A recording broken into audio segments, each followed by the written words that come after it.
Silicon Valley Bank has collapsed. Today we're going to talk about two things that we can learn from that and one thing that we can do to make our organizations financially stronger. Hey, we are Ted and Lisa, nonprofit consultants, and we do this because we believe a better world needs healthier nonprofits. As we've been watching what's happening with Silicon Valley Bank, and even as we're going into this week, because this is going to be something playing out for a while, we've been watching as much as we can behind the scenes and just seeing what's going on and recognizing there are some red flags that have happened, that were there, and they're actually red flags that we see within nonprofits as we work with them to help them get into a better financial position. And so as nonprofit leaders, we recognize that this is going to apply to you. A little bit of background, this bank had a Q4 report that wasn't super stellar. I don't know how much people really paid attention to it until the writing was on the wall this last week. They had put out a memo to the members of the bank just saying that they were selling off some stuff so that they could kind of shore up their balances a little bit. And that combined with what had been going on with their past financial reports made some financial managers go, oh my gosh, this isn't good, who then talked to their clients, who then went and started pulling money out of the bank. Within, I think it was like 48 hours, FDIC has stepped in, the bank has collapsed, they've taken it over, and it's Monday morning right now as we are recording this, and then we don't know what happens. Now, all that being said, there are a couple key things that we can learn and something that we can do to help our nonprofits from having something like this happen, because we have seen stories of nonprofits implode in a very short amount of time that had a very, very long run. And it's unfortunate to see, but there are things that we can be looking for that are red flags. Right. And so when we cover stuff like this in this channel, we are really trying to come at it from the angle of we're nonprofit consultants. Here's how we are thinking about this, because you can learn from lots of different sources. You can learn from people who are running more successful nonprofits than you. You can learn from people who are just starting out. You can learn from the business sector. You can learn from what's happening in the financial sector. It's about framing your mindset to be able to glean what you can from it and say, how does this apply to the nonprofit space? And so that's really what we're going to be doing with this and other stuff going forward. But here's the big deal. Red flag number one. Red flag number one. They had some financial reports that, looking back, they weren't fantastic. And I'm guessing as they were communicating about them, they likely had some people that were shining them up a little bit.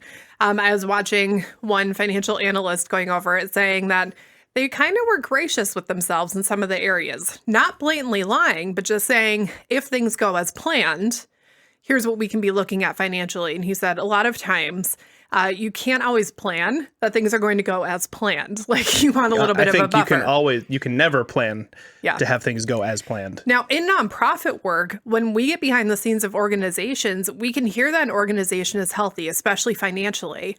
But when you start to dig in, you realize that things aren't as shiny a lot of times as the nonprofit leader wants to put on. They're like, if we show people that there might be a weakness or that there might be this gap or that maybe the financial stuff isn't going to go quite the way that we're expecting, that's really dangerous. So instead of addressing it or instead of being conservative in terms of our estimates or in terms of what the numbers are, we want to just make this look as good as possible.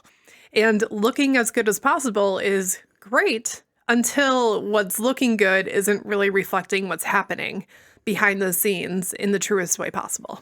No, this is a really, really big deal because the pressure is all on the nonprofit leader to figure out, okay, how do we frame this when things aren't going super great, or when, this last fundraiser, we didn't raise as much as we wanted to, or when our last volunteer push didn't bring on enough volunteers for the next thing that we want to do.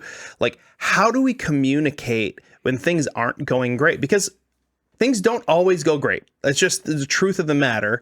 And so we have to figure out as nonprofit leaders, how do we frame things in a way that is honest, but still is safe, right? Because as nonprofit leaders, we're thinking, if I tell people that we're losing volunteers and if I tell them that we're in a really bad spot, people are going to want to pull the plug and just say, you know what, let's go find somewhere else to help out. This is obviously not working. Yeah.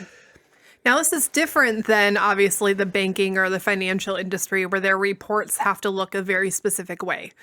And so I don't know how that was communicated. But what I do know in nonprofit work is as you get people around you, people generally don't want to be a part of a losing team. Right. And what that can translate to is instead of growing our teams in a way that's healthy, that's sustainable, that makes people want to be a part of them, we say, we just don't want to look like we're losing.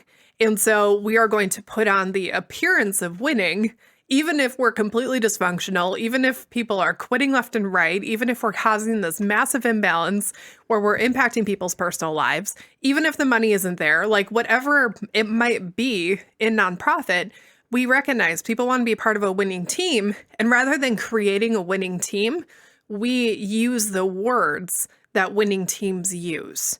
And we assume that because we've used the language that that's going to gloss over the underlying issues that are holding up our organization that really aren't as strong as we're putting out there. Right. It ends up creating an organization that is hollow on the inside and inflated like a balloon. And all it takes is a pinprick to make the whole thing implode. Yes. And that brings us to issue number 2. With this, as they put out their notice that they were selling off some of their assets in order to just shore up their balance sheets, that's really not a problem. I mean, if I had a business that I was looking at and I was working with and they're like, hey, just so you know, we're doing this thing, I'd be looking at why. If I looked back and I started seeing reports that weren't great, and then I started to put the pieces together, you can see how someone would look at that and be like, oh my gosh, red flag, danger, things are going on, things are collapsing. Why is this happening? And it causes fear and it causes panic. On the flip side of that, if this was communicated in a way that was, we're looking forward to what's coming up, we don't know what the economy is going to be like, we feel like we should make these adjustments, and we recognize that, yes, we might be taking a loss in some areas, but we're doing it in order to protect all the investments that are here. And people could look back and see, man, this thing has been financially incredibly stable for a very long time. And there weren't reports that were making financial analysts question what's going on. Those are very different situations. Mm-hmm. Now, how does this apply in nonprofits? We see this all the time, specifically with annual fundraisers. Right. So nonprofits will get up and they'll say like, okay, behind the scenes, they're going, okay, we need to make a certain amount in this fundraiser so that we can kind of shore up some things. And so we're going to get in front of everybody. We're going to say like, hey, we're behind on some stuff and the last few months have been kind of low. And so we're doing this big fundraiser to kind of get everything back to where it is and to be able to kind of push forward into the future. And what ends up happening is that you present your organization as reactive rather than proactive. And it's not just that you're presenting your organization in that way, it's that your organization is that way. Mm-hmm. I mean, if you were able to honestly get up in front and say, hey, we're making sure that we can move forward as an organization. That's why we're doing this fundraiser. People want to get behind that. But when you get up there and you have to say, because this is the way your organization is, that things haven't been going well, and so you're doing a fundraiser just to kind of make ends meet, that's when people start going, is this worth investing in? Yeah. Right? They start wondering if they should continue to donate, continue to spend their time volunteering. And so not just about a framing thing, but you want to really make sure your organization is set up so you can honestly step in front of people and say we're being proactive. Right. And it's really bad also when an organization steps up in front of people and says they're being proactive, but behind the scenes, they're not. It's completely reactive. There is a massive disconnect there. And the minute you start losing integrity in that area, people will start to see it. And when something eventually falters, they'll look back and be able to piece together all of the cracks that they have seen, but maybe didn't recognize over the last few years. We were listening to a podcast a long time ago, and they talked about how churches sometimes do annual fundraisers. And at first, it's like, hey, let's move ministry forward. But over time, it can become something where it almost becomes a Hail Mary pass. In order for us to make up for last year's budget, this fundraiser needs to earn a certain amount of money. And it can become this issue where you're running to keep up with the budget. And that's not just for churches, that's for any nonprofit organization.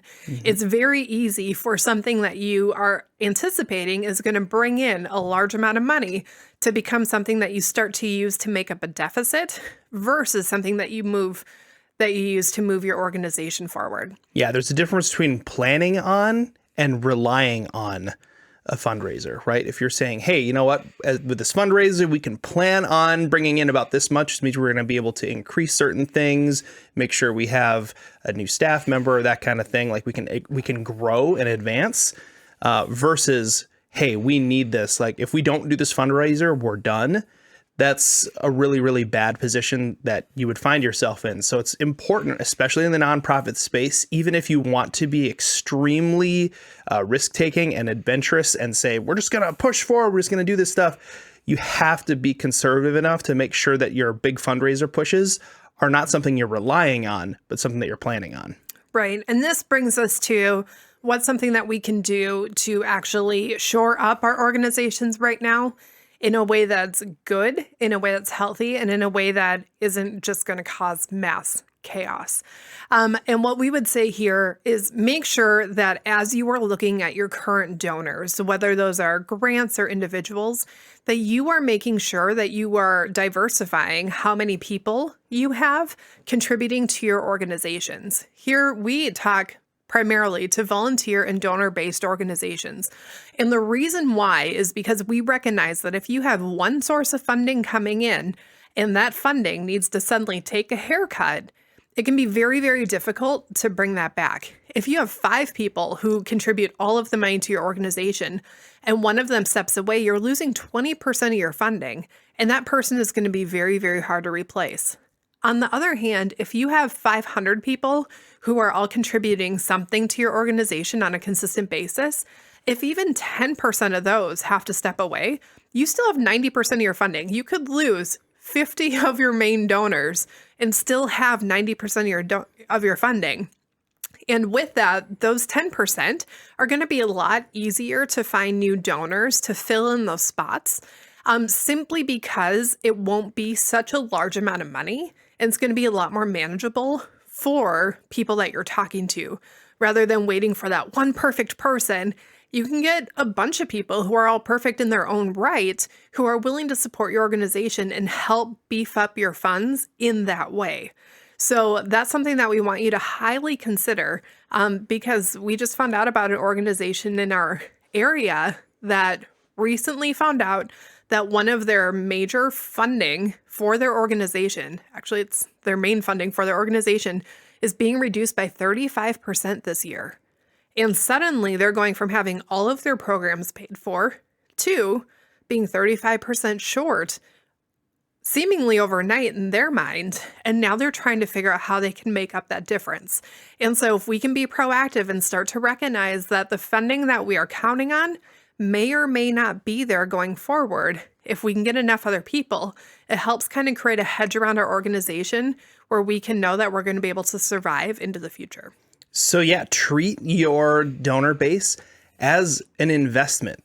Think about how, they're always saying in financial circles, diversify your portfolio. You really want to make sure that you have different sources, different types of people, bringing in these funds. And the way to do that is to make sure that you have a really good, understandable, vision and understanding how to raise money from individuals, not just organizations. And then you can rely on the stuff that's a little bit more protected, a little bit more of a low risk investment, right? Where it's not a lot of money, but we have a whole bunch of it. So it's more likely to just be stable. And then you can rely on that, and you can be excited about and plan for large fundraisers. Or if you do grants, getting a grant, that kind of stuff can be extra on top of making sure that your overall structure is taken care of. Mm-hmm. Now, the great news is if you can figure out how to do this with your donors, you can also figure out how to do this for your volunteers.